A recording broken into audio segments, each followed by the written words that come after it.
Death is the final tyrant, said Paul, and the most aggressive, most destructive of those tyrants. And Jesus' forgiveness would not only remove sin, bring people into a relationship with God, and would give them communion with God. God would abide in them. They would also be able to overcome death, just like how Jesus would rise again from the dead. They would also receive resurrection from the dead.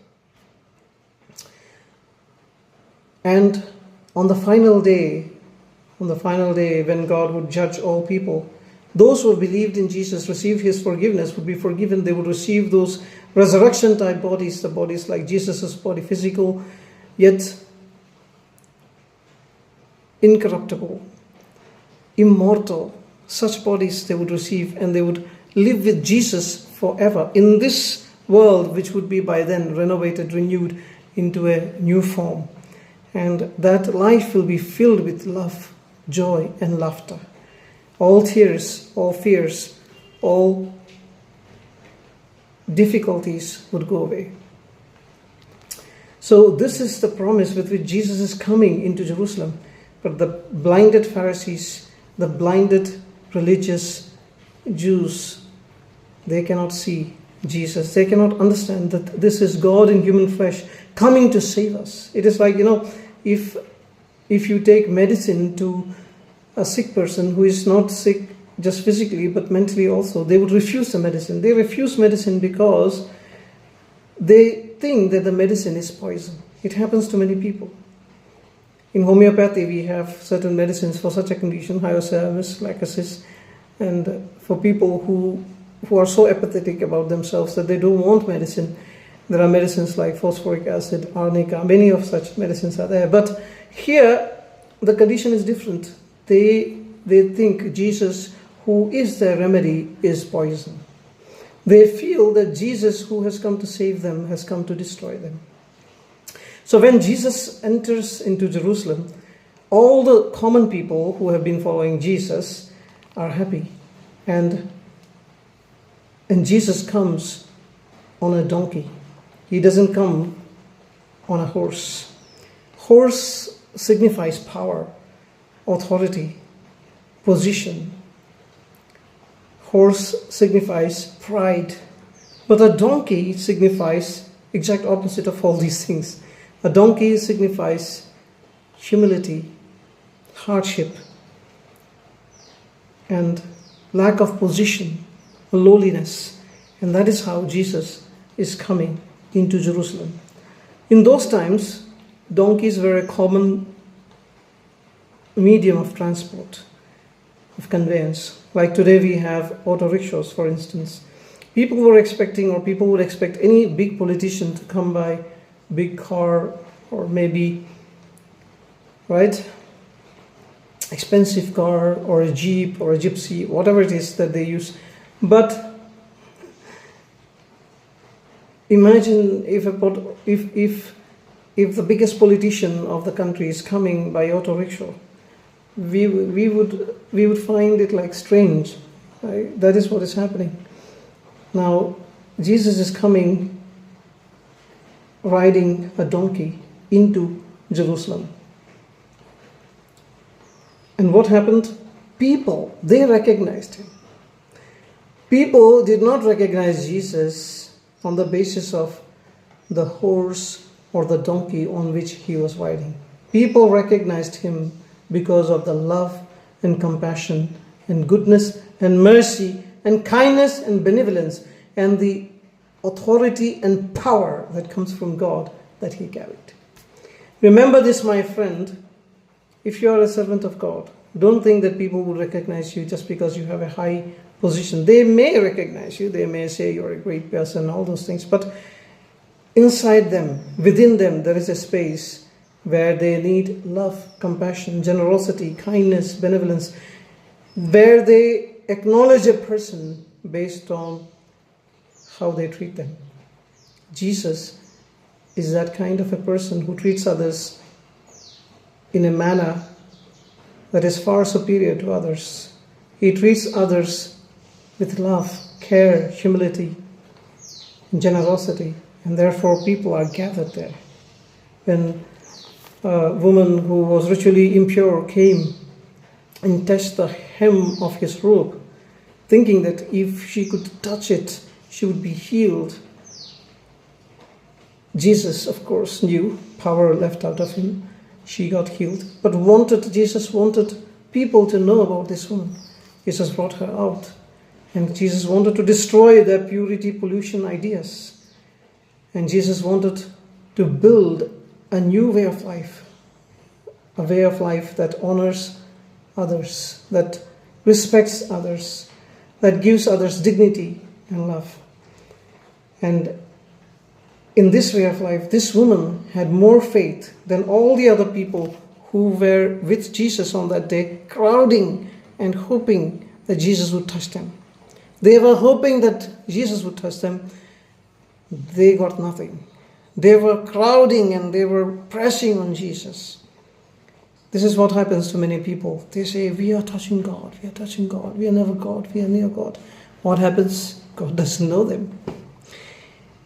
Right? They were pressing at Jesus. Jesus was being pressed by these people. Nothing happened. But this woman, she touched him with faith in her heart. Many times God touches people, nothing happens. But when people touch God with faith, something happens. Some exchange happens. And that power went out of Jesus. And that woman got healed. That woman who was ritually impure suddenly became pure and now worthy to be honored in the presence of all those men who were walking with Jesus. Well, this is the kind of person Jesus is. It's a blind beggar sitting at the roadside. Nobody wanted to talk with him. Jesus stopped to answer his prayer, gave him sight, and said, your faith has healed you. Imagine, like, he's still respecting that person, not taking the honor on himself or praising God for his healing or making a big commotion there. Jesus humbled himself. He loved others. He showed compassion, even to those people who hated him. We know towards the end, there is somebody who would come to arrest Jesus, and Jesus' own disciple would cut his ear. There are so many things to do while you are being arrested. I have been arrested once, so we know it is very tough, that particular experience. But Jesus found time to just bow down and fix that man's ear and to say a kind word to him. That is the kind of person Jesus is. He's King of Jews from heart. He loves the Jewish people. He loves all people. And when Jesus came there, people who knew him, people didn't care whether he was coming by donkey, by car, auto rickshaw, or by horse. They knew the person, and they all cried, they all shouted, Hosanna to the Son of David. This is our King. Hosanna, praise to our King. The expression means save, salvation, and saying He's our Savior, He's our King. Blessed is the one who comes in the name of the Lord. This is from a psalm, Psalm 118, 25, 26. He's coming in the name of Yahweh as the King of Jewish people. Hosanna in the highest heaven. When Jesus entered Jerusalem, the whole city was stirred and asked, who is this? People of the city didn't know. People from the outskirts, people who are abandoned, people who are poor, people who are weak, they knew who is this. They identified immediately that this is their king. But the people in the city, they didn't know. They are hi-fi people, elite people. They didn't know who is this.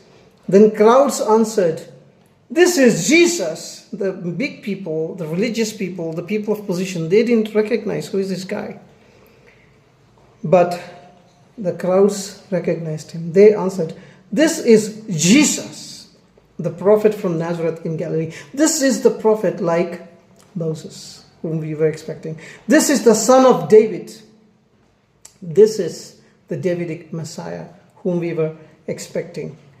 And his name is Jesus, which means Savior, as Isaiah had said, as Moses himself had said about the prophet, as Ezekiel had said about the son of David coming to save Israel. This man has come. In this one verse, there are 3 prophets mentioned. This is Jesus. Jesus, that is a prophecy that Isaiah had made. Right? Savior would come, God would come as Savior. The prophet from Nazareth in Galilee. The prophet, Moses himself had said, a prophet like me would come. And Jesus is that prophet. And just before this, the crowd shouted, Hosanna to the Son of David. Son of David. The Davidic Messiah would come. Who said that? Samuel had said that in 2 Samuel chapter 7. But there is somebody else called David who prophesied in Psalm 2 about his son who would be king, and about God's son who would be king, and in Psalm 110. And Ezekiel, the prophet, had foreseen a Davidic Messiah, a son of David who would be their Messiah. Jesus entered the temple as they had expected, or as the religious Jews really expected, that Jesus would first gather Israelites. He gathered them. Second step is to renovate the temple, or to make the temple the center of their worship, and to cleanse the worship. And all these things Jesus is doing there right now. Jesus entered the temple courts, drove out all who were buying and selling there. He overturned the tables of the money changers and the benches of those selling doves. It is written, he said to them, my house will be called a house of prayer, but you are making it a den of robbers. It's a very strange way of cleansing a temple. Jesus was not telling them that, okay, this is the wrong way of doing worship, this is the wrong way of doing sacrifices. He was telling them that the whole system is corrupted. He was telling them to clear the space in front of the temple where these people were buying and selling animals for animal slaughter and sacrifice. He is the real animal sent from God to be slaughtered for their sin, and he is telling them, remove all these animals that you have brought to sell here in front of the temple, because people cannot carry the animals as they come from different places. They would come here, they would first exchange their money. Like if you're going to some other country, you have to change your currency. So they would first exchange their money. So there are money changers.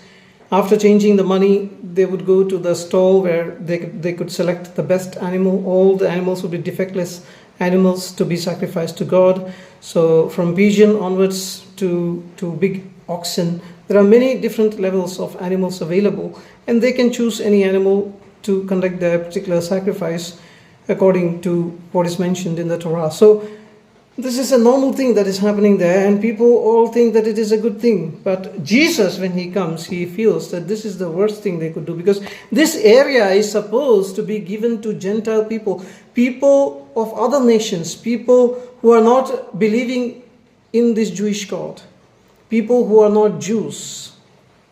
It is for other people, people from other families to worship. God has given this particular space to other people who come from other families, who fear this God and want to worship this God and want to say their prayers to this God.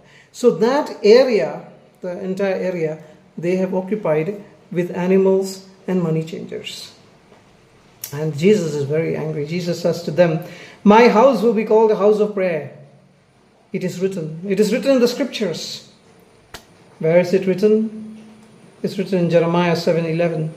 My house will be called a house of prayer. But you are making it a den of robbers. You have made it a den of robbers. You are robbing God of worship that is due to him from people who come from other families. And you are robbing people of the benefits that they are supposed to get from God by praying to God, by worshiping God in this place. So you are committing a double crime with God and also with people who come from non-Jewish families. This area should be clean. Jesus removed all these kinds of people.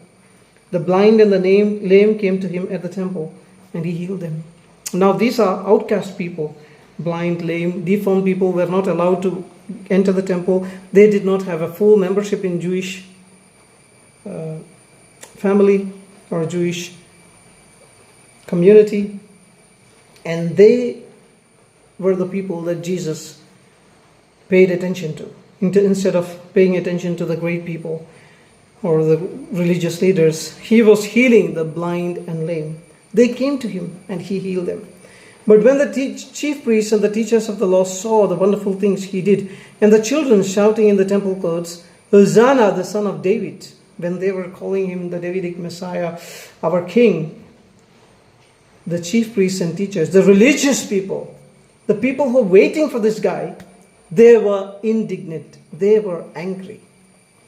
Do you hear what these children are saying? They asked Jesus. Yes.